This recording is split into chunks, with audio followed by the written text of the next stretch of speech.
What our colony is showing is organisation on a massive scale. And that begs an important question. How do they organise all this? How do they know what to do? Humans wouldn't be able to do this without some kind of hierarchy, without somebody taking responsibility, giving instructions. But as we've seen, this is not the case with ants. There is no hierarchy, no central command and control from any individual or group of ants, not even the queen. So how do the ants do it? To help answer that question, Adam's going to put them to the test. I've set the ants a problem. I've given them a Y-shaped trail, and at one end of that Y is food, and at the other end is nothing. And I've connected that trail up to the main trail, so they're pouring down out of the nest, coming down onto this trail, and they're being faced with a choice. Do they go left, or do they go right? Our ants have a clear 50-50 choice between right and left. But after just 20 minutes, virtually all of them are heading down the path that leads to the food. So how do they know where to go? At this distance, they can't see the food. Their eyesight isn't good enough. Instead, it's all down to the ingenious way the ants share information with each other, using their... The ants moving down here are laying behind them a chemical pheromone trail that marks the way for other ants. They can detect tiny amounts of these pheromones using their antennae. When an ant goes out foraging, she leaves a pheromone trail on the ground behind her that her sisters are able to follow. If she finds food, she will then lay down even more pheromone on her way back to the nest, making the original trail even stronger. If she doesn't find food, she won't lay any more pheromone, and the trail simply evaporates away. The stronger the pheromone trail, the more likely an ant is to follow it, and in turn add her own pheromone to the route.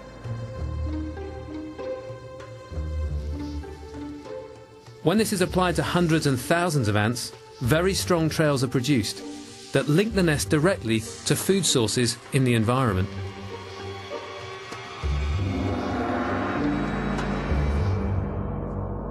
And what that means is that the branch that's got food at the end of it is much more concentrated in terms of pheromone than the branch that doesn't. So that when ants come to that fork and they have to make a decision, they follow the trailhead that's got the most amount of pheromone in. So they're much more likely to go right than they are to go left. And that means these ants can organise themselves. The queen's not in the colony going, turn right, turn left, you know, take the third exit. They follow the trail pheromone to the food. So each individual ant is dealing with simple signals, simple rules. But collectively, this system achieves complex results. It enables... Removing the roof effectively destroys the nest. In the wild, this would be a perilous situation for the colony. It's time to find a new home as quickly as possible. We've given them a range of options of varying suitability. The ants go scouting for a new home. Like a team of insect surveyors, they inspect each site, checking factors like hygiene and light intensity. It doesn't take them long to discover our des res. It's clean, it's dark, but is it big enough? This is where their ingenious system of rules is revealed. When the ant encounters a potential new nest, she crisscrosses it many times. As she does so, she leaves behind her on the ground a tangled pheromone trail. She will then leave the new nest, but that's not the end of her assessment. A short while later, she returns for a second inspection.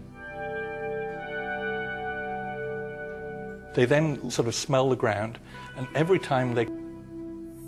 So by counting the number of times she crosses her own path, an ant is able to very accurately work out how big a new nest is. So it's a beautiful example of the ants using an exquisitely... The rock ants have used simple rules, applied one after the other, to find a swift, collective solution to a life and death situation.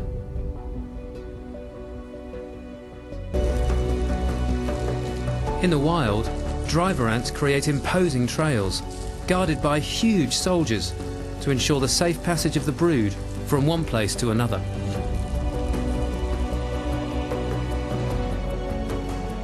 The Asian weaver ants build intricate nests, using their own brood as glue guns. This is an insect using a tool. All of these behaviours, wonders of the natural world, owe their existence to simple rules, followed by colony members in the same way, over and over again. It's a radical thought. It suggests we could see our ant colony as a giant, powerful computer that can solve complex problems.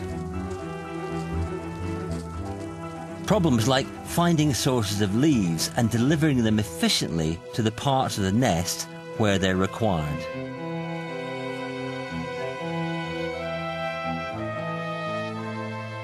As we've seen, the colony solves these problems using a logical system based on pheromone trails. And this system is now inspiring new technologies designed to solve some very large human problems.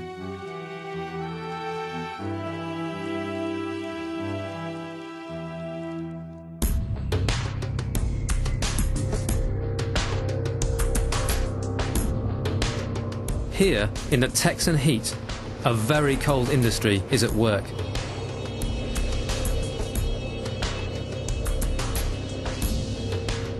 This is Air Liquide, a company that supplies tanker loads of compressed gas to thousands of customers, from hospitals to oil refineries.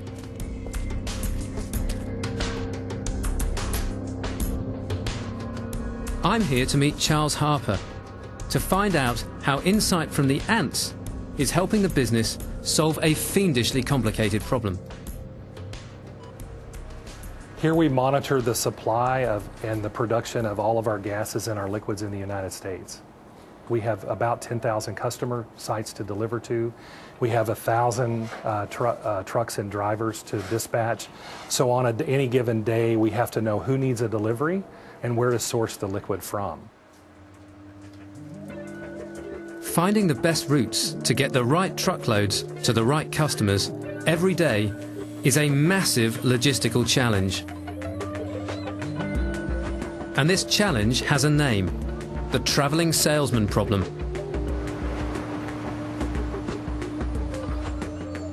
The task is to find the shortest route between a number of cities, visiting each only once, before returning to the starting point.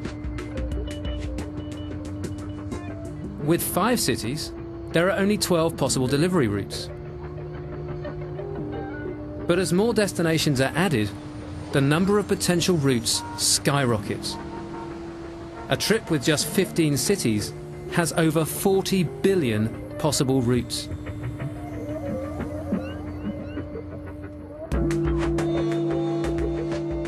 Air Liquide faces a travelling salesman problem that has trillions of possible solutions. So for help, they turn to the ants.